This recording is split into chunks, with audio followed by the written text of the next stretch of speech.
Seorang CEO cantik asal Timur Tengah tiba-tiba nekat terbang ke Surakarta hanya demi menemui mantan sopirnya, Yudi. Begitu mobil mewahnya berhenti di depan rumah sederhana Yudi, pemuda itu langsung membeku.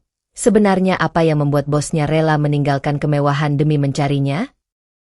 Halo, besti-besti Salsa Story Reborn. Sebelum ceritanya dimulai, jangan lupa klik subscribe dan like dulu ya. Tulis juga di kolom komentar.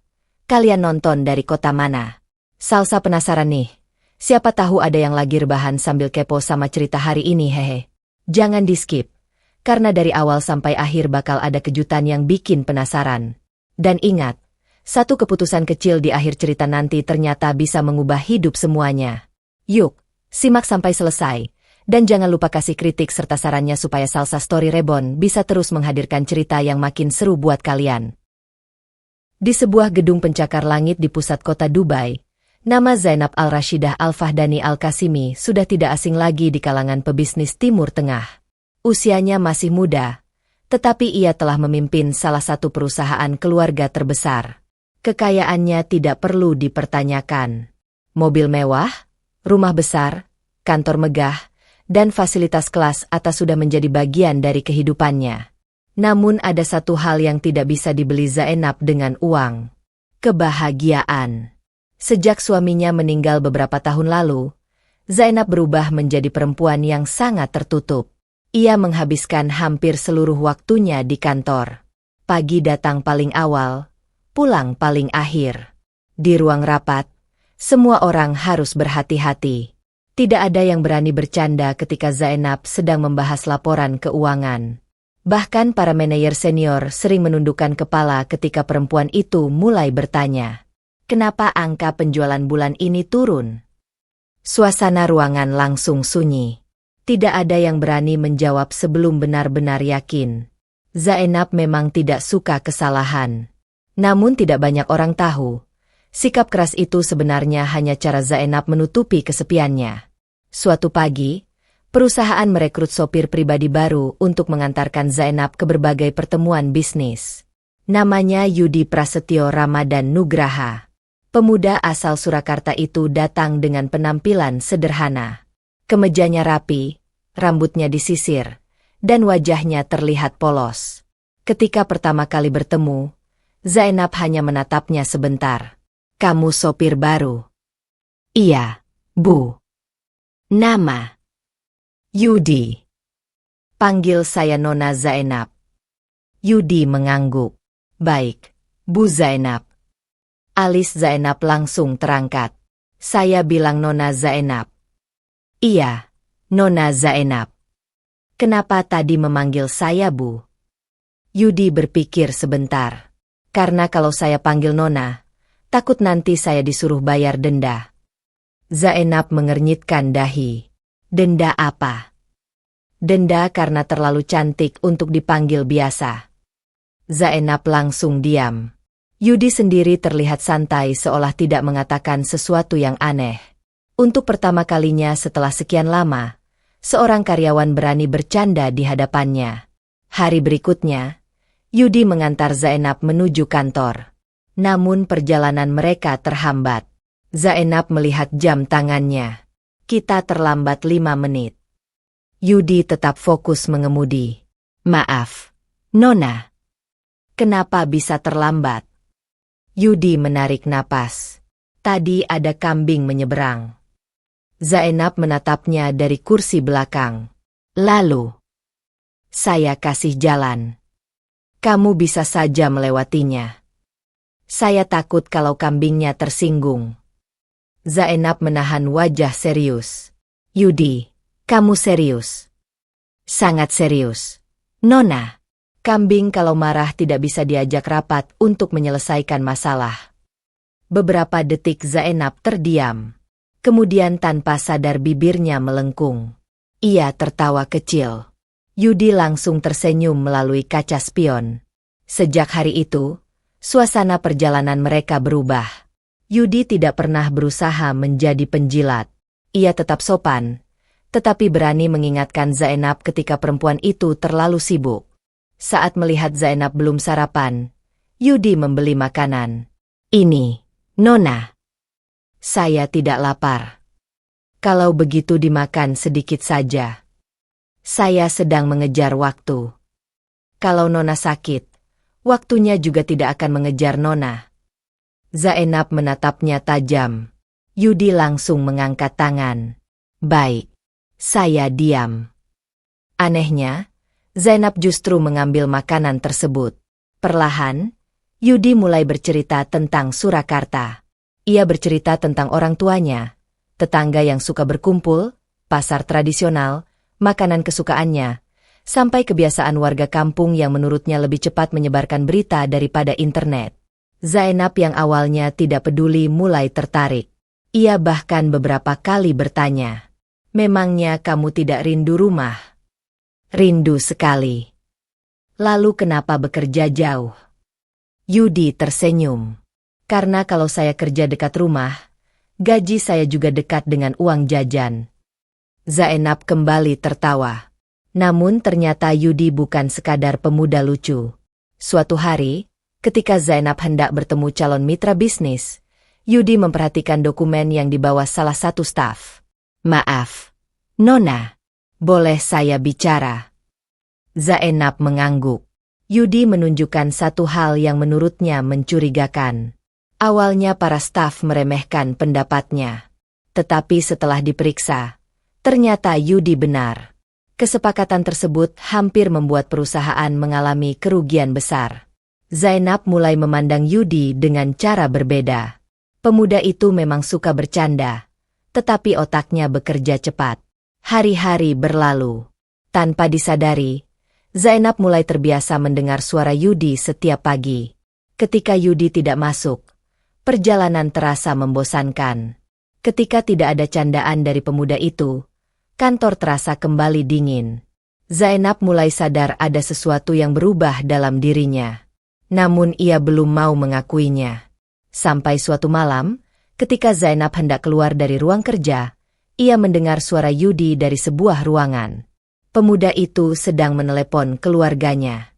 "Sebenarnya saya sudah kangen sekali sama rumah." Zainab berhenti berjalan. "Saya ingin pulang ke Surakarta. Sudah lama tidak bertemu bapak dan ibu." Zainab terdiam di balik pintu. Untuk pertama kalinya, ia merasa takut. Bukan takut kehilangan seorang sopir, tetapi takut kehilangan satu-satunya orang yang berhasil membuat hidupnya kembali terasa menyenangkan. Dan malam itu, Zainab mulai bertanya kepada dirinya sendiri, "Kenapa aku begitu takut kalau Yudi benar-benar pulang?" Sejak malam ketika Zainab mendengar Yudi berbicara tentang keinginannya pulang ke Surakarta, sikap perempuan itu berubah. Ia menjadi lebih sering mencari alasan untuk mengajak Yudi berbicara. Namun tanpa mereka sadari, kedekatan tersebut mulai diperhatikan orang lain. Beberapa karyawan mulai berbisik ketika melihat Zainab tersenyum di dalam mobil. Ada juga yang heran karena Yudi menjadi satu-satunya orang yang berani bercanda dengan sang CEO. Sepertinya bos Zainab dekat sekali dengan sopirnya. Jangan-jangan mereka punya hubungan khusus. Gosip kecil itu akhirnya berkembang menjadi pembicaraan serius di lingkungan keluarga Al-Qasimi. Berita tersebut sampai kepada Rashid Al-Qasimi, ayah Zainab. Rashid langsung marah. Baginya, putrinya adalah bagian penting dari keluarga besar Al-Qasimi. Ia tidak ingin nama keluarga mereka menjadi bahan pembicaraan hanya karena seorang sopir asal Indonesia. Tanpa memberitahu Zainab, Rashid memerintahkan seseorang memanggil Yudi. Yudi datang dengan tenang. Di sebuah ruangan besar, ia berhadapan dengan Rashid yang duduk dengan wajah serius. "Kamu tahu kenapa saya memanggilmu?" Yudi mengangguk pelan. "Karena saya terlambat mengantar Nona Zainab." Rashid tidak tersenyum. Ini bukan waktunya bercanda. Yudi langsung duduk tegak. Rashid kemudian bertanya apa hubungan Yudi dengan putrinya. Yudi menjawab jujur. "Saya menghormati Nona Zainab. Saya memang dekat dengannya, tetapi saya tidak pernah berniat mempermalukan keluarga Anda." "Kalau begitu, apa yang bisa kamu berikan kepada putri saya?" Yudi terdiam sejenak. "Saya tidak punya rumah besar, tidak punya perusahaan. Harta saya juga tidak banyak. Rashid menyandarkan tubuhnya. Lalu, saya mungkin tidak bisa memberikan kemewahan seperti keluarga Anda. Tapi kalau Nona Zainab mempercayai saya bisa memberikan kesetiaan, kerja keras, dan tanggung jawab. Jawaban itu membuat Rashid semakin kesal. Menurutnya, kata-kata seperti itu terlalu sederhana untuk seorang wanita yang hidup dalam keluarga kaya raya. Akhirnya Rashid memberikan syarat. Kalau kamu benar-benar ingin menikahi Zainab, siapkan 15 kilogram emas. Yudi terdiam. Beberapa detik kemudian, ia malah menggaruk kepalanya. 15 kilogram. Pak. Iya. Yudi mencoba tersenyum. Kalau saya punya emas sebanyak itu, mungkin saya tidak perlu menjadi sopir lagi. Rashid menatapnya tajam. Yudi langsung menutup mulut. Maaf, Pak. Kebiasaan. Namun setelah keluar dari ruangan itu, wajah Yudi berubah. Ia tahu syarat tersebut bukan sekadar permintaan mahar. Rashid sedang memberitahunya bahwa dirinya tidak diterima. Keesokan harinya, keputusan lebih buruk datang. Yudi dipecat. Ia diminta meninggalkan pekerjaan dan kembali ke Indonesia. Yudi tidak melawan. Ia tahu jika dirinya terus bertahan, Zainab akan semakin terjepit di antara dirinya dan keluarganya. Sebelum pergi, Yudi hanya membereskan barang-barangnya. Ia memandang kursi yang biasa ditempati Zainab. Banyak kenangan muncul dalam pikirannya. Candaan kecil, perjalanan bisnis, makanan yang pernah mereka makan bersama, sampai saat Zainab tertawa karena cerita konyolnya. Yudi kemudian menulis sebuah catatan. Ia tidak berani mengucapkan perpisahan secara langsung. Catatan itu berbunyi singkat. Nona Zainab, saya tidak tahu apakah keputusan pergi ini benar atau salah. Tapi saya tidak pernah menyesal pernah bertemu dengan Anda. Terima kasih karena sudah membuat saya merasa dihargai di tempat yang jauh dari rumah. Jaga diri baik-baik. Setelah itu Yudi pergi, tanpa berpamitan. Sore harinya, Zainab pulang. Ia langsung mencari Yudi. Yudi di mana? Tidak ada yang menjawab. Zainab memanggilnya sekali lagi. Tetap tidak ada. Ketika seorang staf menyerahkan catatan Yudi, tangan Zainab mulai gemetar. Ia membacanya perlahan. Setelah selesai, matanya berkaca-kaca. Siapa yang menyuruh dia pergi? Tidak ada jawaban. Zainab akhirnya mengetahui semuanya. Ia langsung menuju ruangan ayahnya. Ayah yang memecat Yudi. Rashid tidak membantah. Saya melakukan ini demi kebaikanmu. Zainab menahan air mata. Demi kebaikanku. Ia tertawa kecil, tetapi terdengar sangat pahit. Selama ini ayah memberi saya semuanya. Rumah, perusahaan, mobil, uang, bahkan kehidupan yang tidak pernah saya minta. Zainab menatap ayahnya. Tapi ayah tidak pernah bisa memberikan satu hal yang Yudi berikan kepada saya. Rashid terdiam. Kebahagiaan. Sejak hari itu, Zainab berhenti bekerja. Ia mengurung diri di kamar. Makanan yang disediakan tidak disentuh. Rapat dibatalkan. Telepon dari para direktur tidak dijawab.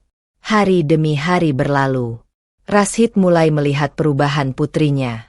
Zainab yang biasanya kuat kini hanya duduk menatap kosong keluar jendela. Akhirnya Rashid menyadari bahwa ia mungkin telah melakukan kesalahan besar. Suatu malam, ia masuk ke kamar Zainab. Kalau dia memang satu-satunya orang yang bisa membuatmu bahagia, Rashid menarik napas panjang.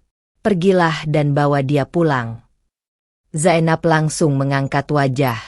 Untuk pertama kalinya setelah berhari-hari, matanya kembali menunjukkan semangat. Ia berdiri dan mengambil ponselnya. Ayah serius. Rashid mengangguk. Zainab tersenyum. Namun keputusan berikutnya membuat Rashid justru terkejut.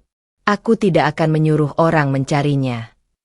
Zainab mengambil tasnya. Aku sendiri yang akan pergi ke Surakarta. Pagi itu, Sebuah pesawat pribadi milik keluarga Al-Qasimi mendarat di Indonesia. Zainab turun dengan langkah cepat. Ia hanya membawa beberapa barang penting. Beberapa orang kepercayaannya ikut mendampingi, tetapi Zainab meminta mereka tidak membuat kedatangannya terlihat seperti kunjungan seorang CEO. "Aku datang untuk mencari seseorang," katanya. "Bukan untuk menunjukkan kekayaan. Tujuannya hanya satu, Surakarta." Di sepanjang perjalanan, Zainab terus melihat keluar jendela. Pemandangan yang ia lihat sangat berbeda dengan kota tempat ia tinggal. Jalanan lebih ramai, banyak warung kecil, pedagang kaki lima, motor berlalu lalang, dan masyarakat yang saling menyapa. Zainab beberapa kali tersenyum melihat suasana tersebut. Ketika berhenti di sebuah tempat makan, ia bahkan dibuat bingung oleh banyaknya pilihan makanan. "Ini makanan apa?" tanyanya. "Nasi pecel," jawab salah satu pendampingnya. Zainab mencicipinya. Beberapa detik kemudian matanya membesar. "Pedas." Pendampingnya panik. "Nona, minum." Zainab buru-buru mengambil air.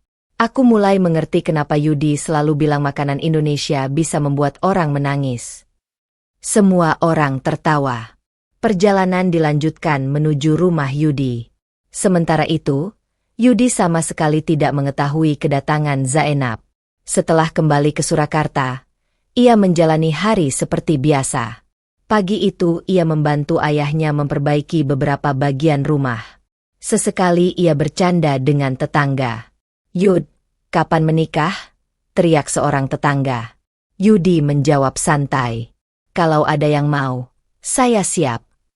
"Yang dari Arab itu?" Yudi langsung diam. Sejak pulang, tetangga memang sering menggoda Yudi tentang Zainab. Yudi hanya tertawa setiap kali mendengarnya. Ia tidak pernah menyangka perempuan itu benar-benar akan datang. Beberapa jam kemudian, suara kendaraan berhenti di depan rumah. Sebuah mobil mewah berukuran besar memasuki gang sempit. Tetangga langsung keluar. Ada yang berdiri di depan rumah. Ada yang pura-pura menyapu sambil melihat ke arah mobil. Anak-anak bahkan berlarian mendekat. Siapa itu? Artis? Pejabat? Pintu mobil terbuka. Seorang wanita cantik turun. Pakaiannya elegan, tetapi wajahnya terlihat ramah. Yudi yang sedang membawa ember dari belakang rumah mendengar keributan tersebut. "Ada apa?" Ia berjalan ke depan. Begitu melihat siapa yang berdiri di samping mobil, langkah Yudi langsung berhenti. Ember di tangannya hampir jatuh. Matanya membesar. "Bu."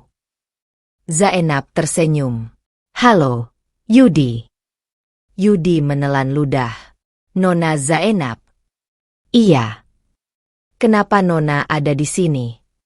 Zainab melipat tangan. "Kamu yang bilang ingin pulang ke Surakarta." "Iya, tapi saya tidak pernah mengundang Nona." Zainab mengangkat alis. "Jadi saya tidak boleh datang?" "Bukan begitu." Yudi melihat ke arah tetangga yang sudah memasang wajah penasaran. Ia berbisik, "Nona, kalau bisa jangan terlalu dekat. Tetangga saya lebih cepat menyebarkan berita daripada internet." Zainab tertawa. "Berarti saya harus hati-hati." Seorang tetangga langsung menyela. "Yudi, ini pacarmu dari Arab?" Wajah Yudi memerah. "Bukan." Zainab justru menjawab santai. "Belum." Semua orang langsung tertawa. Yudi menutup wajahnya. "Nona, jangan membantu saya." Kedatangan Zainab membuat keluarga Yudi terkejut. Ibu Yudi bahkan beberapa kali memastikan bahwa tamu tersebut benar-benar bos anaknya. "Maaf kalau rumah kami sederhana," katanya gugup. Zainab segera menggenggam tangannya. "Jangan minta maaf, Bu. Saya justru yang berterima kasih karena ibu sudah membesarkan Yudi." Mendengar itu, Ibu Yudi langsung tersenyum haru. Zainab kemudian meminta maaf kepada keluarga tersebut karena Yudi terpaksa meninggalkan pekerjaannya tanpa penjelasan yang baik. Saya datang ke sini karena saya tidak ingin hubungan kami berakhir hanya karena masalah keluarga. Yudi yang mendengar kalimat itu hanya terdiam. Sore harinya, Zainab ikut melihat kehidupan Yudi. Ia melihat pemuda itu membantu ayahnya, bercanda dengan tetangga, dan tanpa ragu membantu seorang warga memperbaiki kendaraan. Tidak ada pengawal yang mengikutinya. Tidak ada sikap sok kaya. Yudi tetap menjadi pemuda yang sama seperti ketika bekerja dengannya. Saat makan malam, Zainab duduk bersama keluarga Yudi. Menu sederhana tersaji di meja.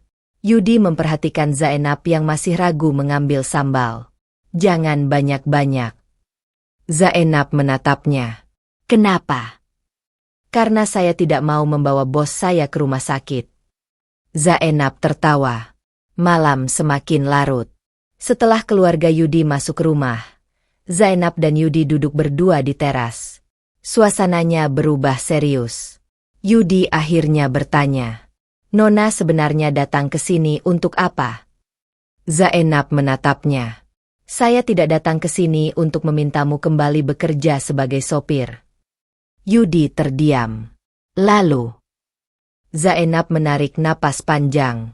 "Saya datang karena setelah kamu pergi, saya sadar bahwa saya tidak bisa hidup seperti sebelumnya." Yudi menatapnya penuh kebingungan. Zainab kemudian mengatakan sesuatu yang membuat Yudi benar-benar tidak bisa menjawab. "Yudi, saya datang ke Surakarta karena saya ingin membawa kamu kembali. Bukan sebagai sopir saya." Malam itu, setelah Zainab mengatakan bahwa ia datang ke Surakarta bukan untuk mempekerjakan Yudi kembali, suasana di teras rumah mendadak berubah. Yudi menatap Zainab cukup lama. "Kalau bukan sebagai sopir, lalu sebagai apa?" Zainab menarik napas. "Sebagai seseorang yang ingin saya bawa pulang ke kehidupan saya." Yudi langsung salah tingkah. "Nona jangan bercanda. Saya serius." Zainab kemudian menceritakan semuanya. Sejak Yudi pergi, ia tidak mampu bekerja seperti biasanya. Ia kehilangan semangat, tidak lagi tertarik pada rapat, bahkan rumah mewahnya terasa terlalu sepi. "Saya baru sadar setelah kamu pergi," kata Zainab. "Ternyata selama ini kamu bukan sekadar orang yang mengantar saya." Yudi menunduk. "Saya juga tidak bisa melupakan Nona." Namun Yudi masih memiliki keraguan besar. "Kita berbeda jauh. Nona punya perusahaan, keluarga besar, dan kehidupan yang mewah. Saya hanya pemuda biasa dari Surakarta." Zainab tersenyum. "Saya tidak mencari pria kaya." Yudi mengangkat wajah. "Saya mencari seseorang yang membuat saya bisa tertawa tanpa harus memikirkan jabatan." Zainab mengingat semua tingkah Yudi selama bekerja. "Kamu satu-satunya orang yang berani mengatakan saya terlalu banyak bekerja. Kamu juga satu-satunya yang bisa membuat saya tertawa ketika saya sedang marah." Yudi akhirnya ikut tersenyum. "Berarti selama ini saya sering dimarahi karena terlalu jujur." "Bukan. Karena terlalu banyak bicara." Mereka tertawa bersama. Namun sebelum mengambil keputusan, Yudi meminta waktu berbicara dengan kedua orang tuanya. Di ruang keluarga, Yudi menceritakan semuanya.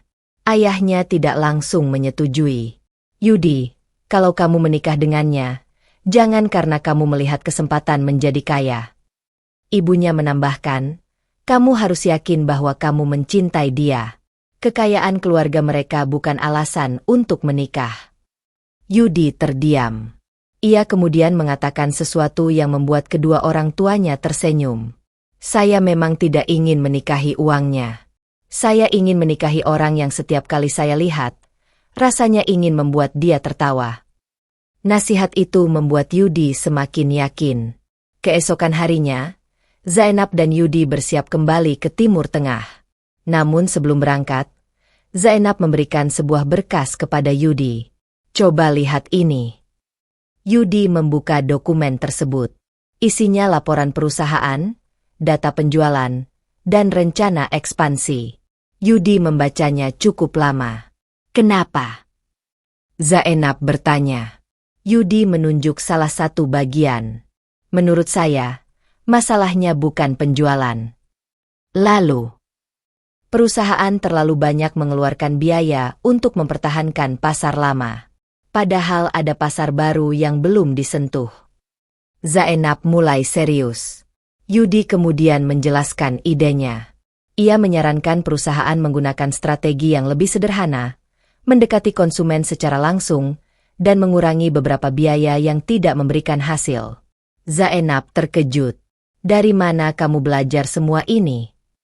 Yudi tertawa. Tidak tahu. Mungkin karena terlalu sering mendengarkan orang rapat sambil menunggu mereka selesai. Zainab memeriksa kembali laporan tersebut. Semakin lama ia membaca, semakin yakin bahwa analisis Yudi masuk akal. Bahkan ada beberapa bagian yang selama ini tidak diperhatikan oleh para eksekutif perusahaan. Zainab langsung menawarkan sesuatu. Saya ingin kamu bergabung dengan perusahaan. Yudi menggeleng. Jangan. Kenapa? Saya takut orang-orang menganggap saya mendapatkan posisi itu karena dekat dengan Nona. Zainab menjawab tegas. Saya menawarkan ini karena kemampuanmu. Ia menunjuk laporan di tangannya. Kalau kamu tidak punya kemampuan, saya tidak akan mempertaruhkan perusahaan untukmu. Yudi akhirnya menerima tantangan tersebut. Beberapa hari kemudian, mereka kembali ke Timur Tengah. Kedatangan mereka membuat keluarga Al-Qasimi terkejut. Rashid berdiri di ruang utama ketika melihat Yudi masuk bersama Zainab. Keduanya saling memandang. Tidak ada kata-kata selama beberapa detik. Yudi kemudian tersenyum. Selamat malam, Pak. Rashid mengangguk. Selamat datang. Jawaban itu sederhana, tetapi bagi Yudi sudah cukup.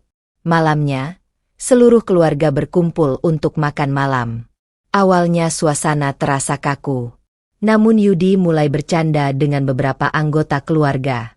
Perlahan suasana menjadi lebih santai. Rashid hanya memperhatikan dari kejauhan. Ia melihat Zainab tertawa seperti dulu. Namun kali ini, ia juga melihat sesuatu yang berbeda. Yudi tidak berusaha mengambil keuntungan dari keluarganya. Pemuda itu justru terlihat lebih sibuk membantu orang lain daripada memikirkan dirinya sendiri. Setelah makan malam hampir selesai, Rashid tiba-tiba berdiri. Semua orang langsung diam. Rashid berjalan mendekati Yudi. Zainab ikut menatap ayahnya dengan penasaran. Rashid berhenti tepat di depan Yudi. Yudi. Iya, Pak. Rashid menarik napas panjang. Dulu saya meminta 15 kilogram emas darimu. Yudi tersenyum canggung. Saya masih ingat, Pak. Beberapa anggota keluarga mulai saling memandang. Rashid kemudian berkata dengan suara jelas. Sekarang saya yang ingin meminta maaf. Seluruh ruangan mendadak terdiam. Bahkan Yudi tidak menyangka kalimat itu akan keluar dari mulut Rashid. Namun ternyata, Rashid belum selesai. Ia menatap Yudi serius. Karena setelah saya melihat apa yang kamu lakukan untuk Zainab, saya sadar bahwa selama ini saya salah menilai kamu. Setelah Rashid meminta maaf, suasana keluarga Al-Qasimi berubah. Yudi tidak memanfaatkan kesempatan itu untuk membalas perlakuan buruk yang pernah diterimanya. Ia justru berdiri dan mengulurkan tangan. Saya sudah melupakannya, Pak. Yang penting sekarang kita bisa memulai semuanya dengan baik. Rashid menatap Yudi beberapa saat sebelum menjabat tangannya. Sejak hari itu, hubungan mereka perlahan berubah. Rashid tidak lagi melihat Yudi sebagai seorang sopir dari Indonesia. Ia mulai melihatnya sebagai pria yang benar-benar ingin membangun kehidupan bersama Zainab. Namun tantangan berikutnya datang dari dunia bisnis. Zainab memperkenalkan Yudi kepada jajaran direksi sebagai mitra bisnis. Ruangan langsung dipenuhi tatapan penasaran. Beberapa eksekutif bahkan terlihat saling berbisik. Dia mantan sopir pribadi. Bagaimana mungkin dia menjadi mitra perusahaan? Yudi mendengar semuanya. Tetapi ia tidak tersinggung. Ketika salah seorang direktur bertanya dengan nada meremehkan, Yudi hanya tersenyum. Bapak tidak perlu percaya kepada saya sekarang. Ia menunjuk laporan di meja. Percaya saja setelah melihat hasilnya. Kalimat itu membuat ruangan menjadi hening. Yudi kemudian mempresentasikan strategi yang sudah ia susun.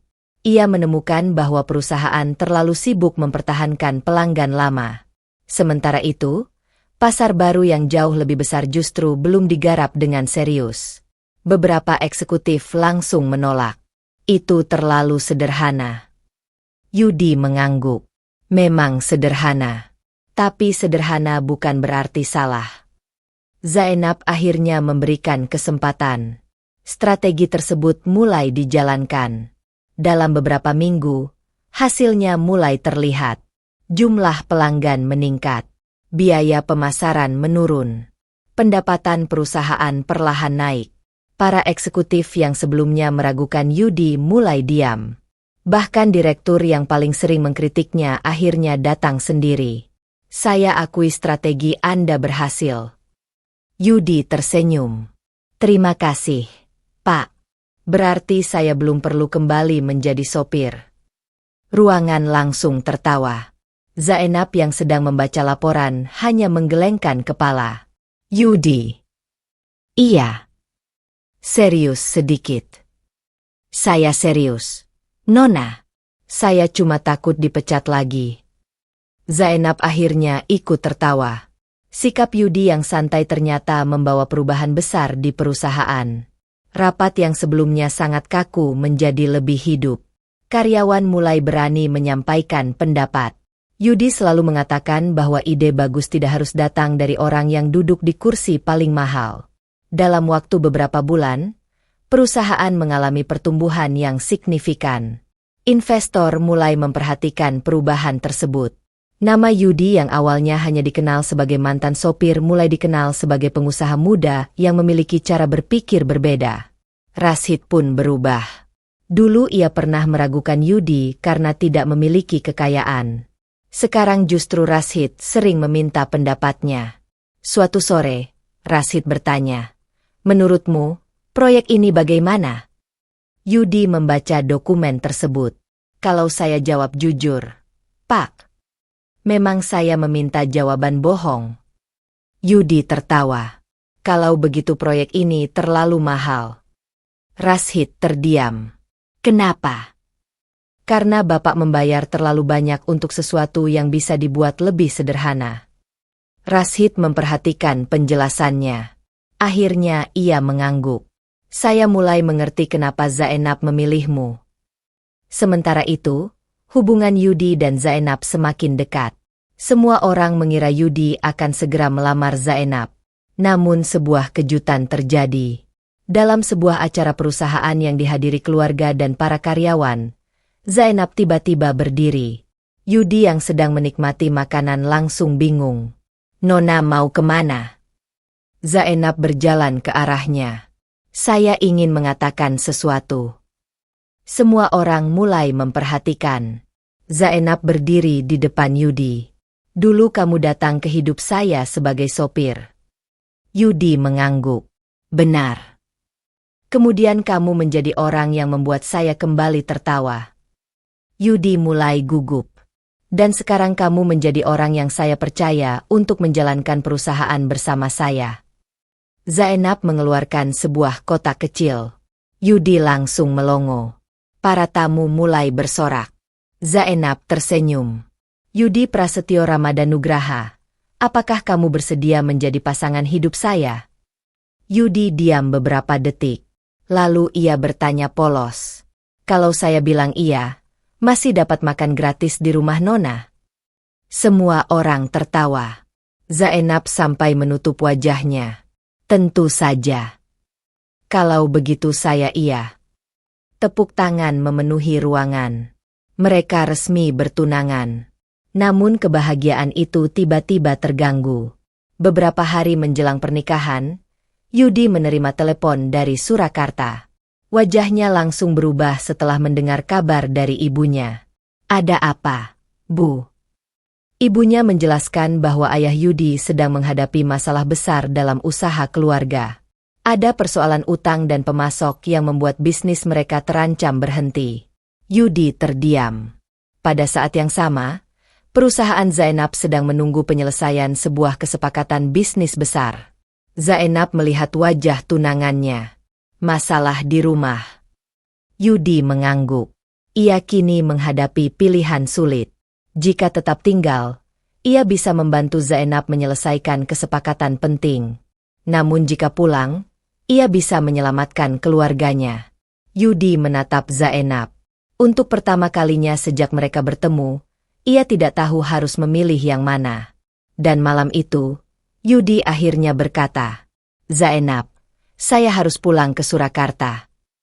Keputusan Yudi untuk pulang ke Surakarta membuat Zainab terdiam. Namun perempuan itu sama sekali tidak marah. "Kita berangkat bersama," kata Zainab. Yudi mengernyit. "Bersama?" "Iya. Kamu membantu keluargamu. Saya membantu kamu." Yudi sempat menolak karena tidak ingin melibatkan Zainab. Tetapi Zainab bersikeras. Sesampainya di Surakarta, mereka menemukan masalah yang cukup serius. Usaha keluarga Yudi hampir berhenti karena pemasok utama memutus kerjasama. Selain itu, ada beberapa pembayaran yang tertunda sehingga arus keuangan menjadi kacau. Yudi langsung membantu ayahnya memeriksa semua catatan. Zainab tidak hanya duduk menunggu. Ia menghubungi beberapa kenalan bisnis dan mencari alternatif pemasok.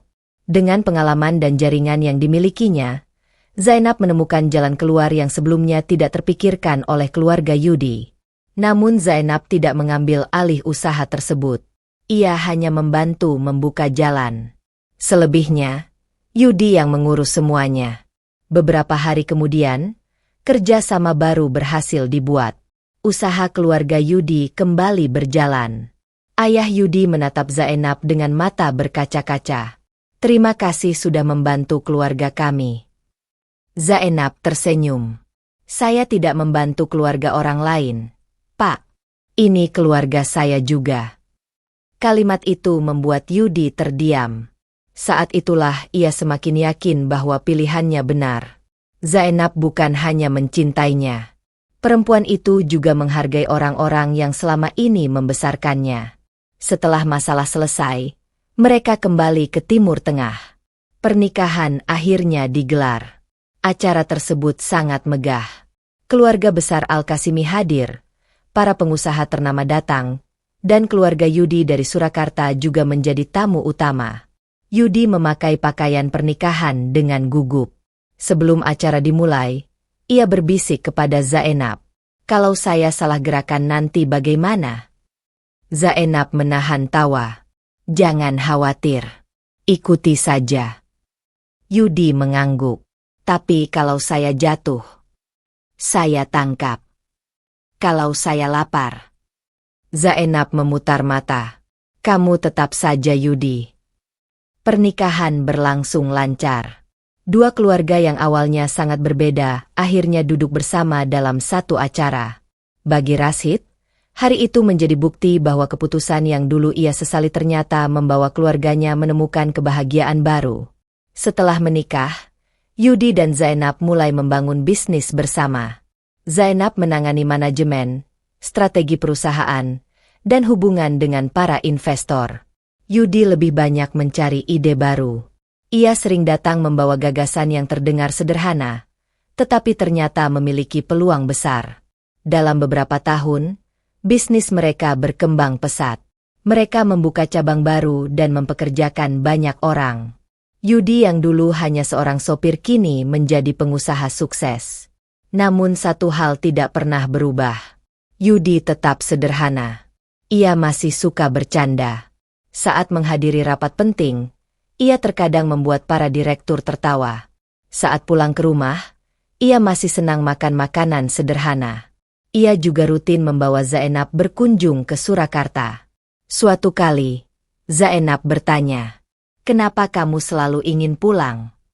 Yudi menjawab santai, "Karena di sana saya tidak perlu pura-pura pintar." Zainab tertawa, "Kamu memang tidak pernah pura-pura pintar." "Terima kasih. itu pujian atau hinaan. Dua-duanya. Rumah tangga mereka semakin lengkap ketika anak pertama lahir. Tidak lama kemudian, mereka kembali mendapatkan anak kedua. Lalu beberapa tahun setelahnya anak ketiga. Rumah yang dahulu sepi kini berubah total. Suara anak-anak memenuhi setiap sudut rumah. Yudi menjadi ayah yang sangat dekat dengan mereka. Ia sering membuat permainan sederhana, mengajari mereka bahasa Indonesia, dan menceritakan kisah masa kecilnya di Surakarta. Zainab mengajarkan mereka bahasa Arab dan membiasakan mereka memahami budaya keluarga dari Timur Tengah. Ketiga anak mereka tumbuh mengenal dua budaya.